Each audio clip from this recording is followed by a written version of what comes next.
आकाश आनंद जी आते हैं, मैं राहुल गांधी जी से मिलवाऊंगा और उनके उनका पूरा सम्मान होगा।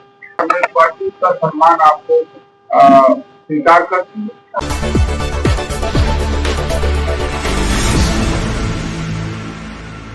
दिसंबर 23 में आकाश आनंद को नेशनल कोऑर्डिनेटर और सारा कारभार दे दिया।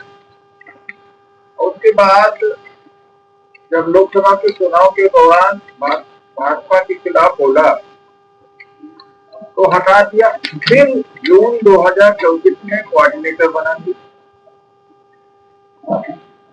दोबारा। फिर क्या होता है, उनके ससुर के सिद्धार्थ को 15 फरवरी के आसपास उनको निकाल दिया गया। फिर आकाश आनंद को फिर से कोऑर्डिनेटर के पद से उतार दिया जाता है। फिर 2 मार्च को सारे पदों से मुक्त कर दिया जाता है और 3 मार्च को पार्टी से ही बाहर निकाल दिया।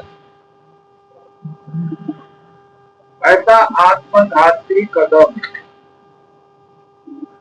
कौन उठा सकता है? क्या मजबूरी है? ईडी, सीबीआई, इनकम टैक्स का दबाव कितना है? नए विपक्ष उनके साथ खड़ा होने को तैयार है।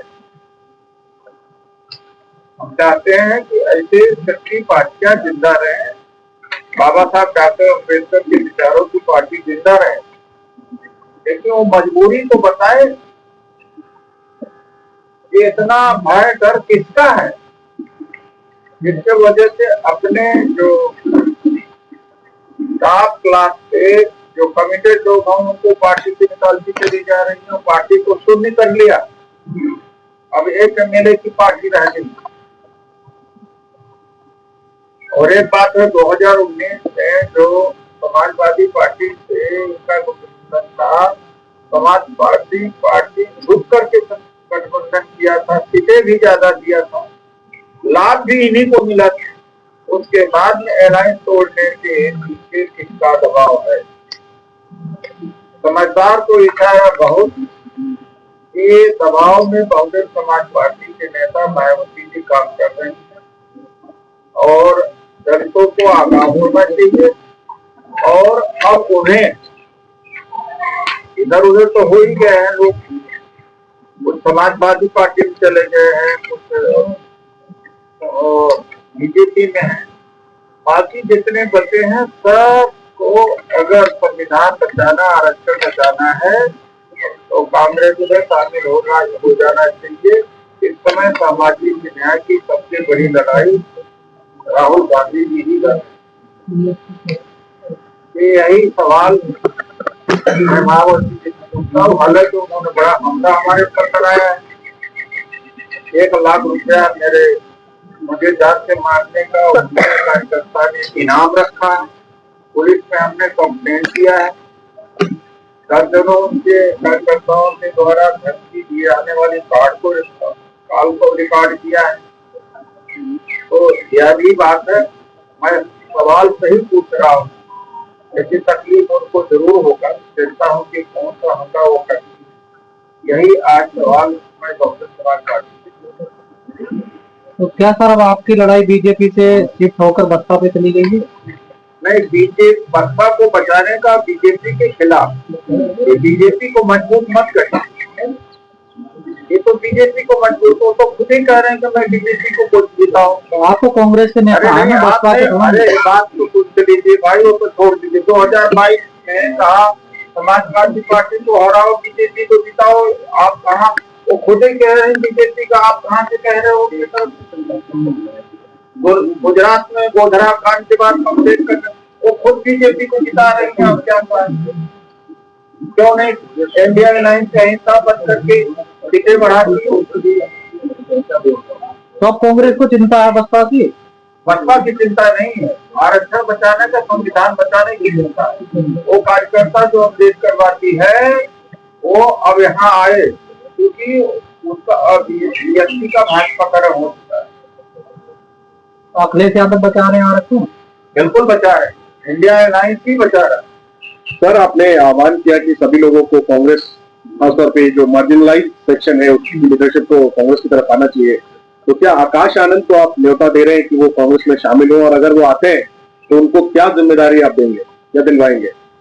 आकाश आनंद जी आते हैं, मैं राहुल गांधी जी से मिलवाऊंगा और उनका पूरा सम्मान होगा अगर आते हैं तो। वरना मैं कार्यकर्ताओं का आह्वान करता हूँ, आ रहे हैं कार्यकर्ता, और बहुत जल्दी मैं पेश कर दूंगा कि जो बहुजन समाज पार्टी का सबसे ज्यादा अगर नेता किसी ने पैदा किया था तो काशीराम जी ने किया था। अब ये ब्रजेश पाठक जो है ये बीएसपी से निकल के डिप्टी मिनिस्टर बने। समाजवादी पार्टी से कई एमएलए, कई एमपी बीएसपी के ही है।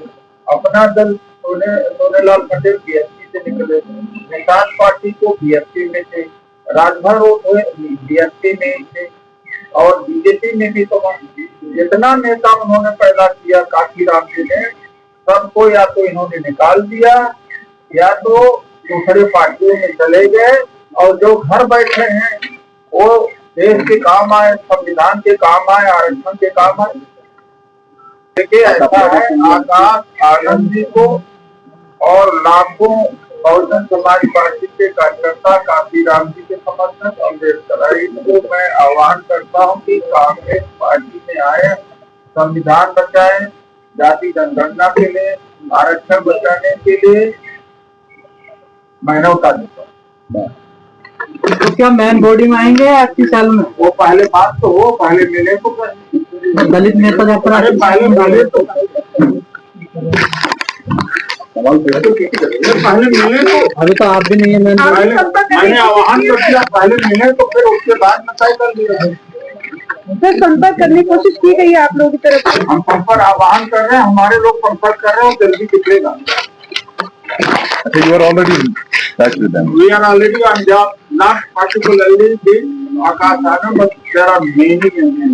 क्या आकाश आनंद से आपकी वार्ता हुई या कभी नहीं वार्ता हुई है, लेकिन वार्ता झुकाव देखेंगे, मध्यस्थता आप भी कर दो तो ये करेगा, हम मिलने चले जाएंगे, उनको कहेंगे कांग्रेस पार्टी का सम्मान आपको स्वीकार करती है। आपके पुराने मेरे सहयोगी तो नहीं रहे हैं, मुलाकात कहीं हो तो हम नहीं जानते, लेकिन कॉमन है, देश बहुत बड़ा, दुनिया सोचती है कहीं मुलाकात हुई होगी आदमी।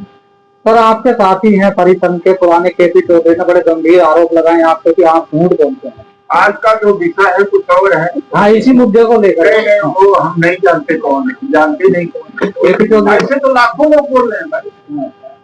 चंद्रशेखर आजाद कह रहे हैं कि दलितों की समाज की लड़ाई हम लड़ रहे हैं, संघर्ष कर रहे हैं।